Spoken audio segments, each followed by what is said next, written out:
Giovanni Castelli, la chaîne L'équipe.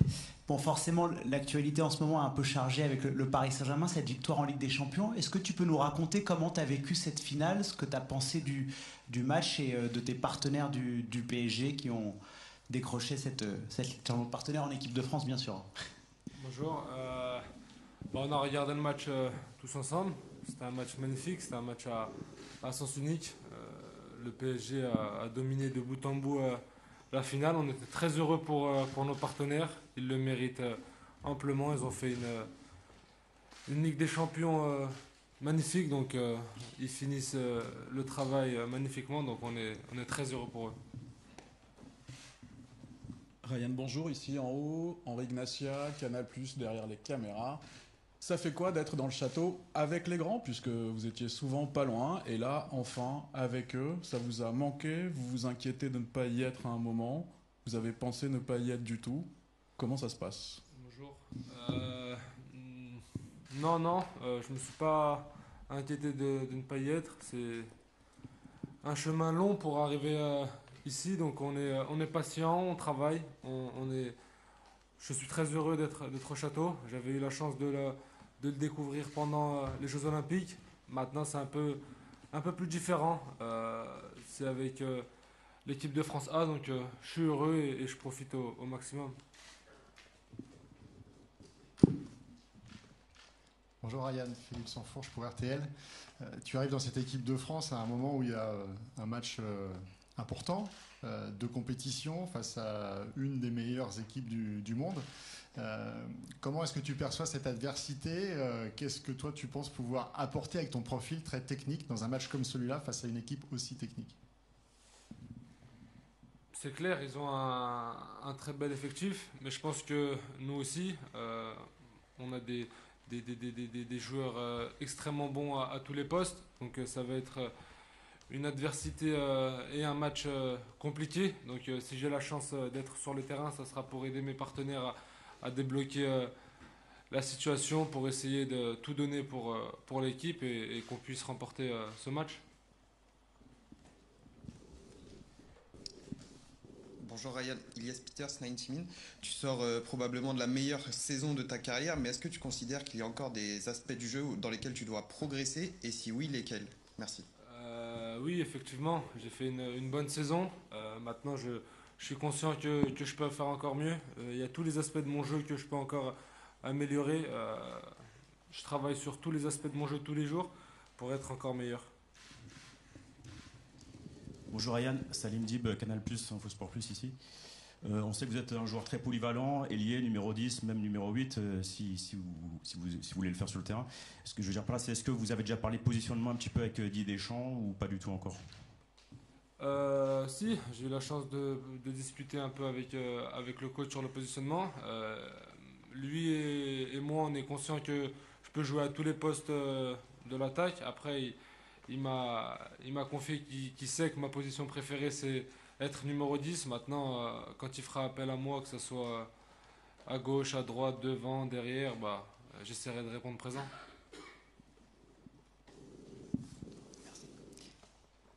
Bonjour Ryan, Emmanuel Baranguet pour l'agence France Presse. Est-ce que c'est possible de parler de ton avenir? Est-ce que tu sais déjà où tu joueras l'année prochaine? Ou est-ce que tu as quelques idées? Est-ce que la piste de Manchester City est crédible? Toutes les pistes sont crédibles, mais je pense que vous connaissez ma réponse. Il y a deux matchs très importants avec l'équipe de France, donc aujourd'hui je ne me pose pas forcément la question. Je suis concentré sur les deux matchs qui arrivent, et puis quand il faudra se poser la question, je me la poserai. Bonjour Ryan, Valentin Jamin pour RMC Sport. Je rebondis juste pour savoir, est-ce que ça pollue un petit peu, on va dire, votre environnement quand même, ou vous arrivez à vous concentrer pleinement sur cette convocation parce que l'environnement en parle, nous on en parle. Est-ce que vous arrivez quand même à vous écarter de tout ça? Est-ce que vous aimeriez que ça aille vite aussi peut-être pour évacuer le sujet? Merci. Je n'étais pas au courant que vous en parliez, donc ça pollue absolument pas mon stage, enfin mon début de stage. Je suis là pour profiter, pour jouer au football, pour faire ce que j'aime, donc je regarde pas ce qui se passe ailleurs. Je suis impatient d'être sur le terrain, de jouer avec mes partenaires, et puis tout le reste, ce n'est que futilité. Rebonjour Ryan, Giovanni Castelli, la chaîne L'équipe. t'as souffert, enfin en tout cas médiatiquement, il y a pas mal de gens qui t'ont collé une certaine étiquette sans vraiment te connaître. Le grand public a appris à te découvrir à travers ce qui s'est passé aux Jeux Olympiques, cette séquence avec Thierry Henry. Il y a plusieurs de tes anciens entraîneurs qui ont pris la parole justement pour parler de toi en disant qu'humainement, tu étais un garçon formidable dans le groupe, dans un groupe avec tes partenaires. Est-ce que tu as souffert à un moment de ces étiquettes qu'on t'a collées ou pas du tout? Je pense pas en avoir souffert. Je pense que c'est juste frustrant de voir qu'on invente des choses sur moi qui sont infondées. Après, ça m'a jamais gêné parce que je sais ce que j'apporte à l'équipe, je sais ce dont pourquoi je suis dans le groupe. Donc j'ai juste laissé le temps faire les choses et j'étais juste impatient que vous vous rendiez compte que vous vous êtes trompé. Bonjour Yann, enfin, Baptiste Després, Le Figaro. Pour revenir sur la finale de Ligue des Champions, au niveau du jeu, de l'intensité de tes partenaires du PSG, mais pas seulement, qu'est-ce qui te plaît dans cette équipe du PSG? Et qu'est-ce qui t'impressionne au niveau secteur de jeu? Et si tu pouvais voter pour le Ballon d'Or, ton vote irait vers qui aujourd'hui au moment où on se parle? Je vais commencer par la question sur le Ballon d'Or. La saison n'est pas finie. Il reste encore 2 matchs très importants. Une Coupe du Monde des clubs tout aussi important. Maintenant, on sait que les 2 meilleurs joueurs du monde, ils sont français. Donc, c'est compliqué de les départager. Pour revenir sur la première question concernant le match de la Ligue des Champions, tout. En fait, ils ont été impressionnants du début à la fin. Je pense que l'Inter de Milan n'a pas vu le jour. Ça a été très très compliqué pour eux. Et quand le Paris Saint-Germain est dans un jour comme il l'a été, ils sont bons dans tous les aspects du jeu. Rebonjour Ryan, juste ici. Je rebondis un peu sur la question du match face à l'Espagne. En Espagne, il y a un joueur qui s'appelle Lamine Yamal, que tu connais sans doute. Qu'est-ce que tu penses de ce futur adversaire? Merci. Je pense qu'on pense tous la même chose. Il est extrêmement fort. Il sait tout faire. Il est bon quand il est sur le terrain. Donc, faudra s'en méfier. Maintenant, c'est pas une priorité, je pense. On a des atouts qui sont exceptionnels aussi. Donc, on va se concentrer sur nous et aborder le match de la meilleure des manières. Bonjour, je voulais rebondir sur ce que vous avez dit il y a quelques secondes sur les 2 meilleurs joueurs du monde qui sont français. Justement, on sait que vous êtes proche de Kylian Mbappé, de Ousmane Dembélé. Pour la première fois, vous allez jouer avec eux. Est-ce que vous êtes déjà écrit un petit peu? Et puis, quel est ce que vous ressentez justement avant de déjà les croiser à l'entraînement? On s'est écrit, oui, mais pour la sélection, donc ça c'est assez logique. Maintenant, je suis là pour les servir. C'est des joueurs, comme je viens de vous le dire, les 2 meilleurs joueurs du monde. Donc je suis là pour les rendre encore meilleurs, pour les mettre dans les meilleures dispositions et qu'ils prennent du plaisir quand ils sont sur le terrain. Et même en dehors, d'ailleurs.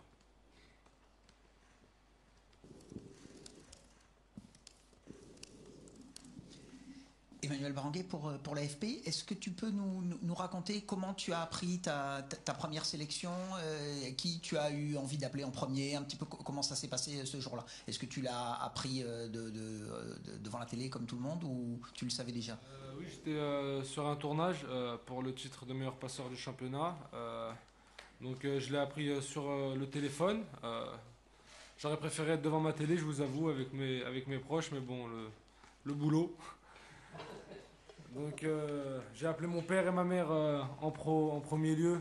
C'est des personnes qui sont importantes pour moi, donc c'était assez logique et ça m'a fait plaisir de voir qu'ils étaient heureux pour moi. Bonjour Ryan, Valentin Jamin pour RMC Sport. Qu'est-ce que vous pouvez nous dire sur Désiré Doué? Est-ce qu'il vous impressionne? Vous l'avez côtoyé en espoir, je ne sais pas dans quelle mesure vous êtes proche ou pas, mais même en tant que joueur, est-ce que vous attendiez à ça, à ce potentiel de sa part, et quelle marge il a selon vous qu'il avait un petit peu côtoyé? Merci. Je pense que pareil, hein, on va tous répondre la même chose. C'est quelque chose de logique. Il est extrêmement fort. Il a une marge de progression importante encore. Quand on voit le match qu'il a fait en finale, on peut qu'applaudir et il le mérite parce que il est bon de partout, il travaille, et donc c'est logique et je lui souhaite encore de vivre des centaines de matchs comme ça. Philippe Sansfourche pour RTL. Question qu'on pose toujours aux nouveaux arrivants en A, même si tu en as fait des matchs en équipe de France dans les autres sélections. Mais quels sont tes souvenirs d'enfants qui t'ont fait rêver avec la sélection et quel est le joueur en bleu à qui tu aimerais ressembler dans un monde idéal? Des souvenirs, il y en a tellement. Déjà juste la Coupe du Monde 2018, parce que j'ai eu la chance d'y assister. C'était une compétition formidable. C'était incroyable à vivre et à voir. Et le joueur auquel j'aimerais ressembler, c'est Zidane. Hein, vous vous en doutez bien. Il y a tellement de mots que je pourrais vous dire pour le décrire qu'on en passerait l'après-midi. Donc c'est sa route que j'aimerais emprunter. Ryan, encore une fois, Henri Ignacia, Canal, Infosport Plus en haut. Ça a toujours été l'équipe de France en tête. J'ai utilisé le mot crainte, entre guillemets, un moment, patience, etc. Pour vous, il n'y avait pas d'autres alternatives, un moment. Vous avez tout le temps pensé que votre chance allait vous être donnée, en bleu, avec les grands? Oui, comme je l'ai dit à vos confrères dans mes précédentes interviews, j'avais un plan que j'ai suivi à la lettre, c'est-à-dire me préparer à toute éventualité, être prêt. Et aujourd'hui, c'est bien d'être appelé en A, mais c'est que le début, j'espère, d'une longue histoire. L'important, c'est de rester. L'important, c'est de prouver pourquoi j'ai été appelé. Donc, effectivement, je suis content. Rebonjour Ryan, Baptiste Després, Le Figaro.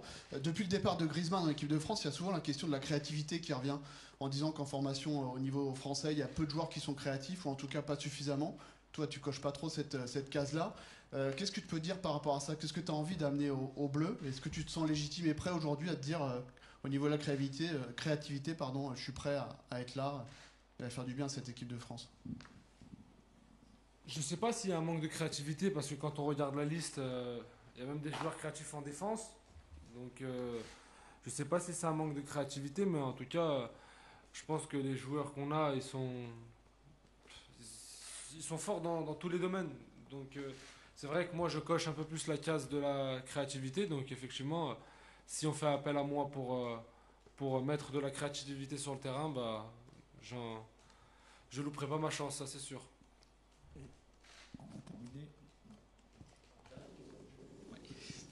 Bonjour Ryan, tu as côtoyé une légende en équipe de France, Thierry Henry, qui a été ton entraîneur. À chaque fois qu'il peut dire du bien de toi, il le fait. Est-ce que tu peux nous dire ce qu'il t'a apporté, peut-être sur le terrain, mais aussi en dehors, parce qu'il parle souvent de l'homme quand il parle de toi et assez peu du joueur, à part qu'il dit que tu es très fort, bien sûr. C'est vrai, on a vécu quelque chose de magnifique au JO. Il m'a apporté beaucoup de choses, que ce soit sur le terrain ou en dehors. D'être sûr de mes forces, de continuer à travailler. Et il a souvent été critiqué avec moi et dur avec moi, et il savait pourquoi, parce que quand on aime quelqu'un, on est dur et critique avec lui, et donc sur ça, je peux que lui en être reconnaissant. Donc c'est surtout sur ce point-là qu'on a appuyé, lui et moi, c'est-à-dire continuer de suivre mon plan, parce que lui, il connaissait mon plan, je lui en avais fait part. Quand je lui disais t'inquiète pas, ça va venir, et il pensait pas que j'avais raison, et aujourd'hui j'ai réussi à lui montrer que mon plan a fonctionné. Merci Ryan.